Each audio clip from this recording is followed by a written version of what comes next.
नमस्कार, KP news 24/7 में आप सभी का स्वागत है। मैं हूं पूजा आपके साथ। आइए सबसे पहले देखते हैं मुख्य समाचार। अनारकली ग्राम स्थित जामा मस्जिद में सैयद समीउद्दीन की तरफ से इफ्तार पार्टी का किया गया आयोजन। विदर्भ वक्फ एडवाइजरी कमेटी के चेयरमैन व NSUI के नेशनल कोऑर्डिनेटर मोहम्मद फिरोज खान मुख्य अतिथि थे। कर्नाटक उच्च न्यायालय ने पूर्व मूडा प्रमुख नीतीश के पक्ष में एकल पीठ द्वारा किए गए स्थगन पर आदेश सुरक्षित रखा। कर्नाटक में दूध की कीमतों में 4 रुपए लीटर की बढ़ोतरी पर विवाद, भाजपा ने सिद्धरामैया सरकार को घेरा। चुनावी हार से निराशा नहीं होना चाहिए, शरद पवार ने कार्यकर्ताओं से कहा, आगामी चुनाव के लिए कमर कस ले। पीएम मोदी करेंगे थाईलैंड और श्रीलंका की यात्रा, बैंकॉक में बिम्स्टेक शिखर सम्मेलन में लेंगे भाग। देश भर में आज किसानों का विरोध प्रदर्शन, शंभू और खन्नौरी बॉर्डर से जबरन हटाए जाने के खिलाफ फूटा गुस्सा।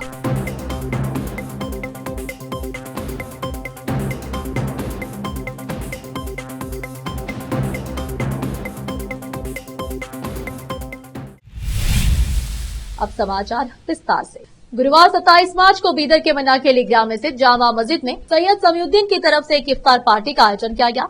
इस इफ्तार पार्टी में बीदर वक्फ एडवाइजरी कमेटी के चेयरमैन व NSUI के नेशनल कोऑर्डिनेटर मोहम्मद फिरोज खान मुख्य अतिथि थे। इनके अलावा बीदर दक्षिण यूथ कांग्रेस के अध्यक्ष इमरान खान, महासचिव MD मुकीमुद्दीन, बशीर सुधाकर, शोएब खान, रियान शरीक के अलावा अन्य लोग उपस्थित रहे। मनाखेली के प्रसिद्ध व्यक्ति सैयद समीउद्दीन ने मोहम्मद फिरोज खान और अन्य अतिथियों का स्वागत किया और उनका सम्मान किया। इस अवसर पर मोहम्मद फिरोज खान ने सैयद समीउद्दीन को इस इफ्तार पार्टी के आयोजन पर बधाई और शुभकामनाएं दी। उसी तरह मदीना फंक्शन हॉल में इफ्तार पार्टी के अवसर पर बीदर डिस्ट्रिक्ट वक्फ एडवाइजरी कमेटी के चेयरमैन व NSUI के नेशनल कोऑर्डिनेटर मोहम्मद फिरोज खान ने दौरा कर इफ्तार पार्टी के आयोजकों को बधाई और शुभकामनाएं दी। केपी न्यूज के कैमरामैन महेश डिग्गे का कवरेज। देश, प्रदेश और स्थानीय समाचारों के लिए केपी न्यूज 24/7 को लाइक, शेयर और सब्सक्राइब जरूर करें। बीदर के वार्ड नंबर 11 के यूसुफपुरा के लंगुर गली में यूसुफिया मस्जिद के समीप बीदर CMC चेयरमैन मोहम्मद गौस ने हाईमा स्लाइड का उद्घाटन किया। इस अवसर पर CMC चेयरमैन और CMC सदस्यों को शाल एवं फूलमाला पहनाकर सम्मानित किया गया। इस अवसर पर CMC के चेयरमैन मोहम्मद गौस और वार्ड नंबर 11 के सदस्य अभी काले ने मीडिया से बात की। इस अवसर पर CMC स्टैंडिंग कमेटी के अध्यक्ष प्रशांत दुड्डी, CMC उपाध्यक्ष धनराज हंगरगी, शेख अजहर और अन्य लोग उपस्थित थे। केपी न्यूज के कैमरामैन पपुराज का कवरेज। देश, प्रदेश और स्थानीय समाचारों के लिए केपी न्यूज 24/7 को लाइक, शेयर और सब्सक्राइब जरूर करें। भाइयों और दोस्तों, अभी हैमस का इनॉग्रेशन हुआ है। यूसुफिया मस्जिद यूसुफपुरा, इसे थोड़ा शार्ट में लंगूर गली कहते हैं, मगर वो एक किस नाम से नाम पड़ा मुझे भी नहीं मालूम। चरम महल्ले के बाजू क्रांति मंदिर के पास है। अल्हम्दुलिल्लाह इस इनॉग्रेशन में हमारे बड़े भाई अब्दुल सत्तार साहब, इस एरिया के काउंसलर अभी काले साहब, मेरे साथी स्टैंडिंग कमेटी चेयरमैन मेरे दोस्त प्रशांत दुड्डी साहब और हमारे नेता, हमारे लीडर उपाध्यक्ष धनराज हंगरगी साहब और मेरे साथ कई साथी, कई दोस्त आए हैं। तमाम लोगों का, आने वालों का शुक्रिया। आज हेमस की बहुत ही मुक़द्दस दिन, शब क़दर के दिन आज इनाग्रेशन हुआ है। अल्हम्दुलिल्लाह सदर साहब बता रहे थे कि UGD का ड्रेन का काम नहीं हुआ। इंशाल्लाह बाद रमज़ान के 15 फाइनेंस हो या नगरुत्तान में हो, दोनों में देख के काउंसलर साहब से मैं डिस्कस करके एक रोड या ड्रेन, दो में से एक काम अर्जेंट चालू कराएंगे, क्योंकि बहुत दिन से डिमांड है, यहाँ का काम नहीं हो रहा। बल्कि इंशाल्लाह हम सब मिलके यह हेमस 24-25 में म्यूनसिपल फंड में रखा गया है अभी काले साहब, और आज इसका बहुत ही बड़े दिन इनाग्रेशन हुआ है। पूरी बीदर की जनता को इस हेमस से ಮುಬಾರಕ್ಬಾದ್ ದೇತೆ ಮೇರಿ ಬಾತ್ ಮುನ್ಸಿಪಲ್ ಫಂಡ್ 24-25 ಇಯರ್ ಸಾಲಿನಲ್ಲಿ ಅದಕ್ಕಾಗಿ ನಾನು ಇವತ್ತು ಮನೆ ಅಧ್ಯಕ್ಷರ ಕೈಲಿಂದ ನಾನು ಉದ್ಘಾಟನೆ ಸಮಾರಂಭ ಮಾಡಿದ್ದೀನಿ. ನಿಮ್ಮ ವಾರ್ಡ್ ನಲ್ಲಿ ಇನ್ನೇನು ಬೇಡಿಕೆ ಇದೆ, ಮತ್ತೇನೆಲ್ಲ ಪ್ರಸ್ತಾವನೆ ಅಧ್ಯಕ್ಷರ ಮುಂದೆ ನಾನು ಏನೇನು ಬೇಡಿಕೆ ಇದೆ ಇಟ್ಟಿನಿ ಸರ್. ಈಗ ಮನೆ ಬಜೆಟ್ ಅಲೋಕೇಶನ್ ಮಾಡಿದ್ದಾರೆ ಸರ್ ಮೀಟಿಂಗ್ ನಲ್ಲಿ. ಅದಕ್ಕೆ ಸಂಪೂರ್ಣ ಬೆಂಬಲ ಅಧ್ಯಕ್ಷರದು ಹಾಗೂ ನಮ್ಮ ಭಾಗದ ಪೌಳಿ ಸಚಿವರಾದಂಥ ಕನ್ಮನೇಶ್ವರ ಇಂಪಾ ಸಾಹೇಬರು ಭಾಳಷ್ಟು ನಮ್ಗೆ ಸಪೋರ್ಟಿವ್ ಆಗಿದೆ. ನಾ ಹೇಳಿನ ಕೆಲಸ ಲಾಸ್ಟ್ ಟೈಮೇ ಕೈಸರಮಂಗಲಲ್ಲಿ ಸುಮಾರು 40 ವರ್ಷದಿಂದ ನಮಗೆ ಬೇಡಿಕೆ ಇತ್ತು, ಏನು ಕಂದಕ ಮೇಲೆ ಒಂದು ಬ್ರಿಡ್ಜ್ ಇತ್ತು. ಅದಕ್ಕೆ ಅಧ್ಯಕ್ಷರು ತಂದು ವಿಸಿಟ್ ಮಾಡಿದಾಗ ಸಂಬಂಧಪಟ್ಟಿದ ಅಧಿಕಾರಿಗಳಿಗೆ ತಂದು ವಿಸಿಟ್ ಮಾಡಿ ಸಾಹೇಬರು ಪೌಳಿ ಸಚಿವರು ಅನುಮೋದನೆ ಮೇರೆಗೆ 40 ಲಕ್ಷದ ಒಂದು ಸುಮಾರು ಒಂದು 50-60 ವರ್ಷ ಬಾಳಿಕೆ ಇರೋಂಥ ಒಂದು ಬ್ರಿಡ್ಜ್ ಒಂದು ಮಾಡಿಕೊಟ್ಟು ಸಾರ್ವಜನಿಕರಿಗೆ ಭಾಳ ಅನುಕೂಲ ಆಗಿದೆ. ಹಾಗೆ ಮತ್ತು ಇವಾಗ ಇಲ್ಲೊಂದು ಐಮಸ್ ಹಾಕೀನಿ. ಲಾಸ್ಟ್ ಟೈಮ್ ನಮ್ಮ SC ವಾರ್ಡಲ್ಲಿ ಕೂಡ ಅಲ್ಲಿ ಆಕ್ಸಿಡೆಂಟ್ ಆಗೋಂಥ ಚಾನ್ಸಸ್ ಭಾಳ ಇತ್ತು. ರಾಜಗೀಯ ಸರ್ಕಲ್ ತಾನು ನೋಡ್ಬೋದು, ಅಲ್ಲೂ ಕೂಡ ಮಾನ್ಯ ಸಚಿವರು ಬಂದು ಆ ಸರ್ಕಲ್ಗೆ ಅವರು ಉದ್ಘಾಟನೆ ಮಾಡಿದ್ದಾರೆ ಒಂದು 2 ಮಂತ್ಸ್ ಬ್ಯಾಕ್ ಕಡೆ. ಈಗ ಕೂಡ ಹೇಳ್ತಿದ್ದಾರೆ ಸಾರ್ವಜನಿಕರು ಏನೋ ಸ್ವಲ್ಪ ಡ್ರೈನೇಜ್ ಸಮಸ್ಯೆ ಅಂತ. ಅದು ಕೂಡ ಇಟ್ಟಿದ್ದೀವಿ. ಈಗ ಹಬ್ಬ ಆದ್ಮೇಲೆ ಒಂದು 2 ಮಂತ್ಸ್ ನಲ್ಲಿ ಅದು ಕೂಡ ಕ್ಲಿಯರ್ ಒಟ್ಟಾರೆ ಆ ಸಮಯದಲ್ಲಿ ರಾಜೀವ್ ಗಾಂಧಿ ಸರ್ಕಲ್ ನಲ್ಲಿ ಇನಾಗ್ರೇಷನ್ ಟೈಮ್ ನಲ್ಲಿ 1 ಕೋಟಿ ಅನುದಾನವನ್ನು ನಿಮ್ಮ ವಾರ್ಡಿಗೆ ಕೇಳಿದ್ರಿ. ಏನೆಲ್ಲ ಕಾಮಗಾರಿಗಳಿದ್ವು? ಈಗ ಅದು ಟೆಂಡರ್ ಹಂತದಾಗಿದೆ ಸರ್ ಕೊಟ್ಟಿದ್ದು ಗ್ರಾಂಟ್ ಬಂದಿದೆ 25 crores ಸಾಹೇಬರು ಕೊಟ್ಟಿದ್ದಾರೆ. ಅಲೋಕೇಶನ್ ನಮ್ಮ ನಗರಸಭೆ ಮಾಡಿದ್ದಾರೆ. ಈಗ ಟೆಂಡರ್ ಹಂತದಲ್ಲಿದೆ. ಅದು ಒಂದು 1 ಮಂತ್ಸ್ ಪ್ರೋಗ್ರೆಸ್ ಮುಗಿದ ತಕ್ಷಣ ನಾವು ವಾರ್ಡ್ನ ಕೆಲಸ ಸ್ಟಾರ್ಟ್ ಮಾಡ್ತೀವಿ ಸರ್.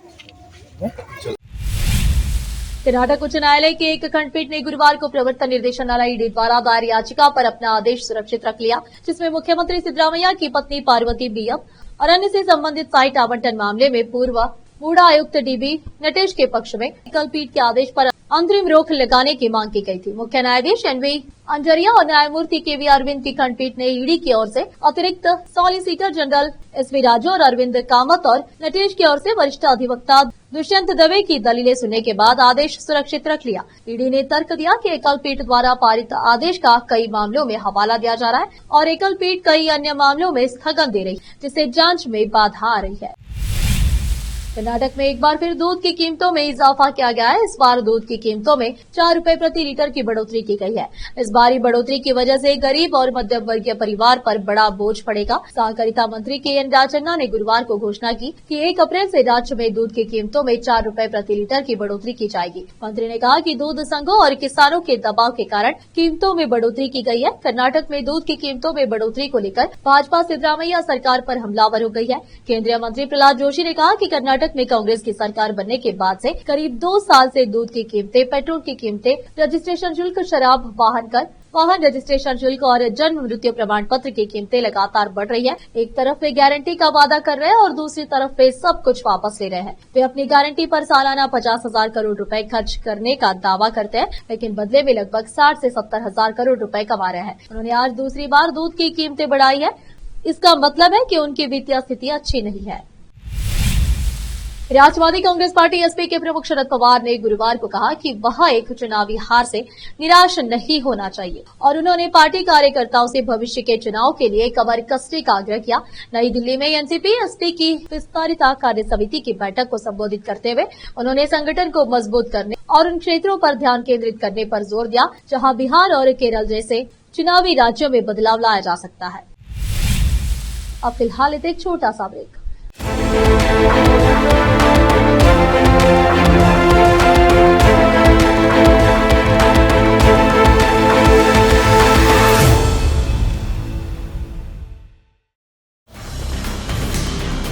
हिंदुस्तान के हर कोने में हम हैं मौजूद।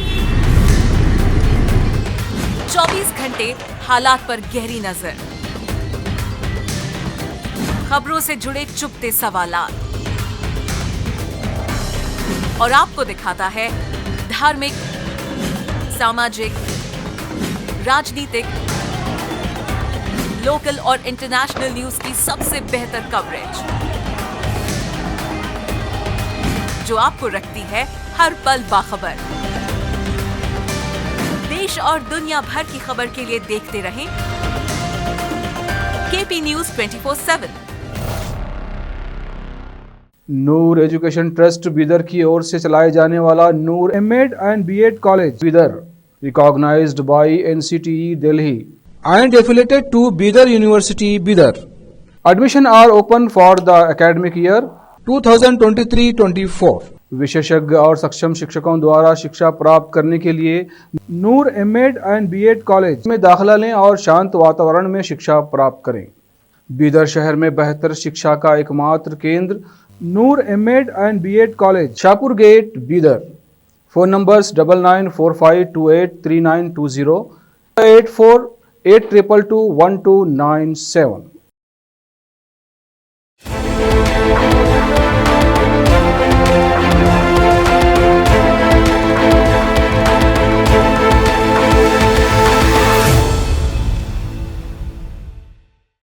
ब्रेक के बाद आप सभी का स्वागत है। आइए देखते हैं देश के अन्य समाचार। मुंबई क्राइम ब्रांच ने महानगर के दादर से एक बांग्लादेशी नागरिक को देश में अवैध रूप से रहने के आरोप में गिरफ्तार किया है। यह गिरफ्तारी तब हुई है जब हाल ही में नागपुर में हिंसा भड़क गई थी और उस हिंसा में बांग्लादेशी लिंक की भी बात सामने आई है। ऐसे में मुंबई क्राइम ब्रांच ने यह जांच शुरू कर दी है। कि क्या वह 17 मार्च को नागपुर में हुई हिंसा में शामिल था। पुलिस अधिकारी ने बताया कि अवैध रूप से रहने के आरोप में 29 वर्षीय अजीजुल निजानुल रहमान को क्राइम ब्रांच यूनिट 2 ने बुधवार को हिरासत में लिया था। अधिकारी ने कहा कि हमें संदेह है कि हिंसा के समय वह नागपुर में था। वह नागपुर के हसनबाग का रहने वाला है और कुछ दिन पहले ही दादर आया था। दिहाड़ी मजदूरी करने वाले रहमान ने जाली दस्तावेजों का इस्तेमाल कर आधार कार्ड बनवाने की बात स्वीकार की है। पुलिस अधिकारी ने कहा कि जांच के क्रम में हम उसके मोबाइल फोन टावर की लोकेशन का विश्लेषण कर रहे हैं। हमने उसकी गिरफ्तारी की जानकारी अपने नागपुर समकक्षकों के साथ भी साझा की है। प्रधानमंत्री नरेंद्र मोदी 3 अप्रैल से 6 अप्रैल तक थाईलैंड और श्रीलंका की आधिकारिक यात्रा पर जाएंगे। थाईलैंड के प्रधानमंत्री पायतोंगरतान शिनावात्रा के निमंत्रण पर पीएम मोदी 6वें बिम्स्टेक शिखर सम्मेलन में भाग लेने के लिए 3 से 4 अप्रैल को बैंकॉक का दौरा करेंगे।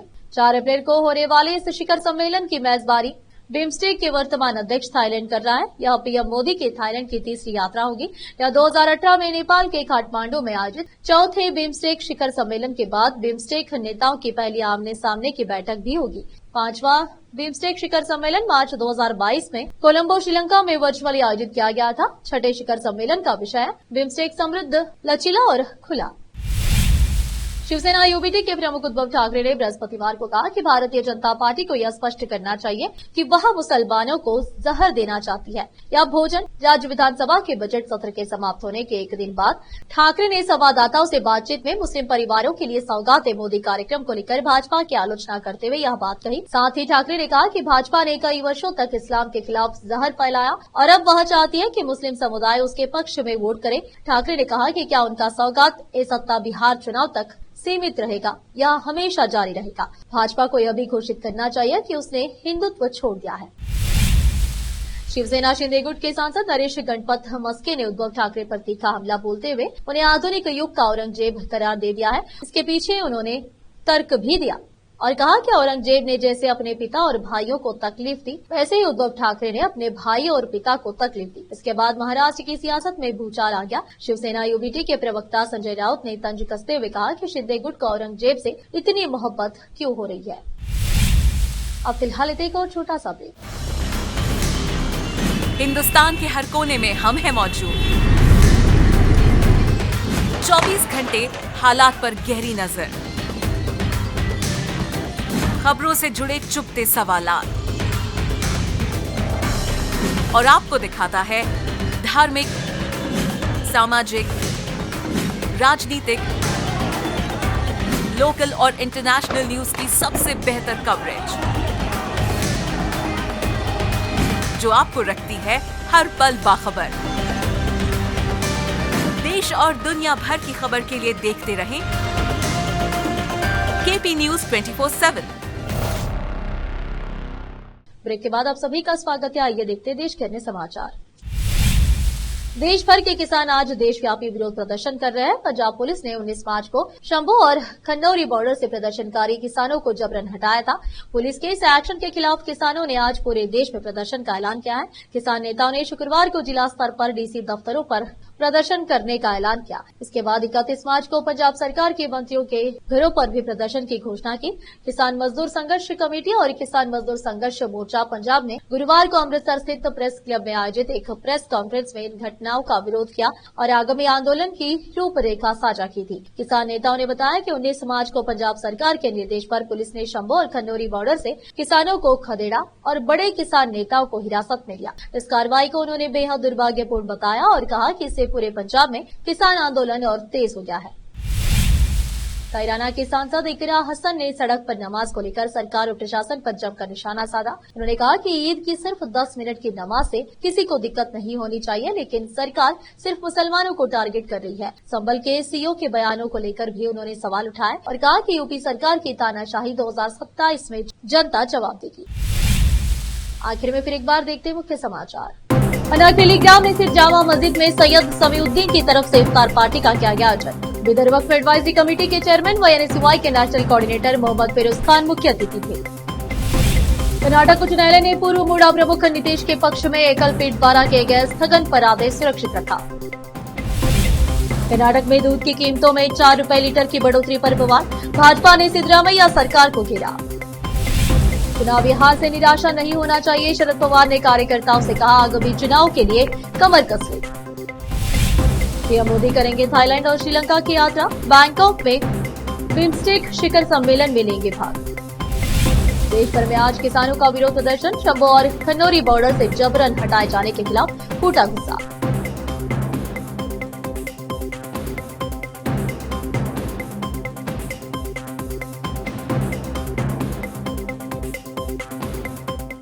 देश प्रदेश के समाचारों के लिए देखते रहिए आपका अपना चैनल केपी न्यूज 24/7।